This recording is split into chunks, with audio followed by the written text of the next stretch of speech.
Interview with Mr. Ivory Moore at his home in Commerce, Texas. The interviewers are Shannon Carter and Jim Conrad of Texas A&M University-Commerce. This is going to be part of the national conversation on writing and our LSTA grant to preserve local African American history. That's how long was that been ago? Oh, so that's been 30 years ago now, I guess. Because I taught school, I worked as vice principal there, from that to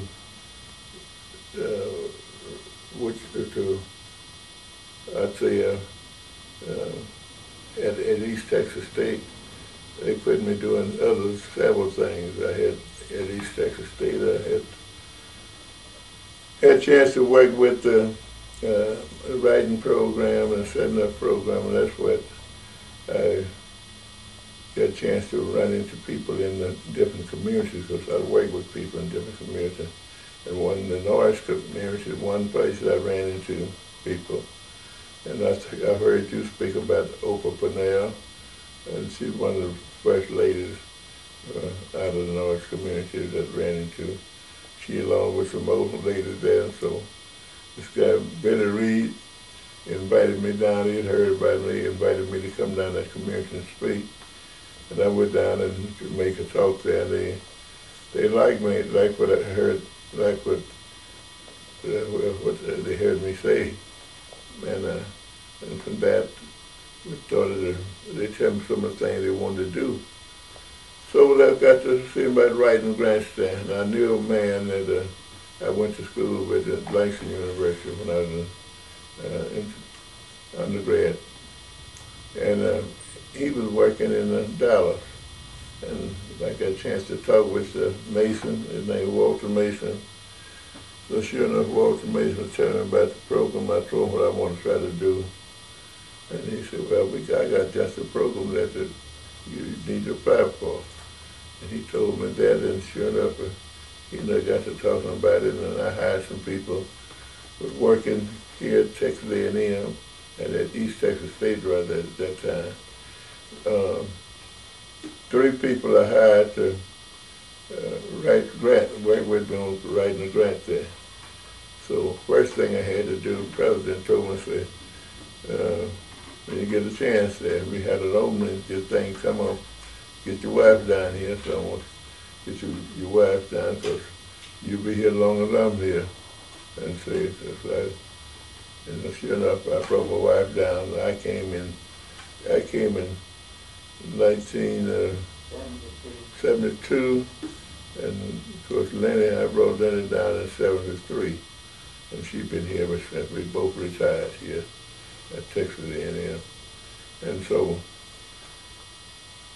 back to this grant writing, this thing worked out real good, because I got these graduate assistants writing grant, working with me, and sure enough, they worked out real good. I told them, I said, if y'all do a good job, once I'm going to hire some of the people that are working for me, I'm going to hire people. And if you're doing a good job, you might be the first one to have a chance for the job. So sure enough, I was able to hire 3 of those people. Olivia from Tyler, Texas. Paula Ballou she was from, you'll probably know Paula if you've been around here, Paula Ballou. And they Lil worked in computer science, and Paula was she was the secretary, and I hired her as to work with the grant there. And once that got going, another lady, the Dr. Charles, she's teaching up there now in Ohio University. Dr. Charles, I had her, and I had those 3 people I hired. And they stayed here and made this grant go there. And the first grant I wrote there, I believe, was $50,000. We with the Norris community and working with Billy Reed. So they had, if you knew about anything about the Norris community at that time, you go to church down there, you had to have 2 pair of shoes, because that first pair of shoes you're going to muddy them up trying to get to church. And once you get to church, then you can put on your clean shoes and go in. And sure enough, the thing that's so interesting, I guess I messed up with many pair of shoes there, but that hurried me in trying to see about getting the grant, writing the grant.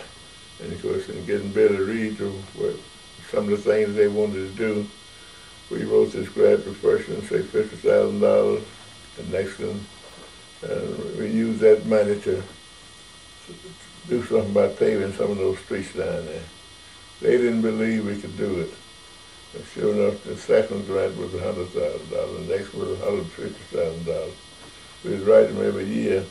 And after that, we finally got to the place that we went $400,000.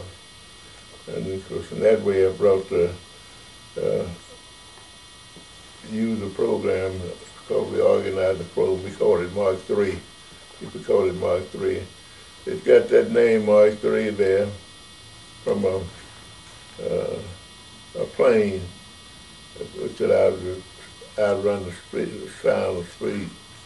And of course, and I called it Mark III. And once we set up that was something interesting. It really was a special service program, but we called it Mark III because it outrun the sound of speed. And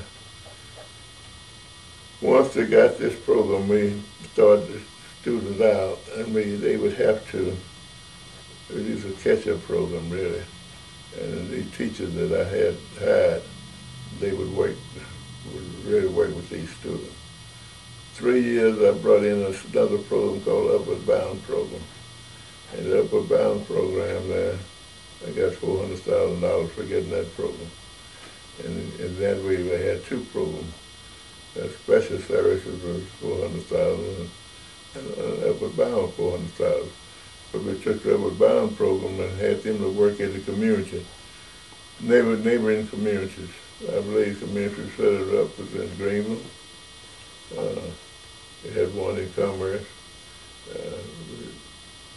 Far away as Bonham, Texas, Bonham. And we set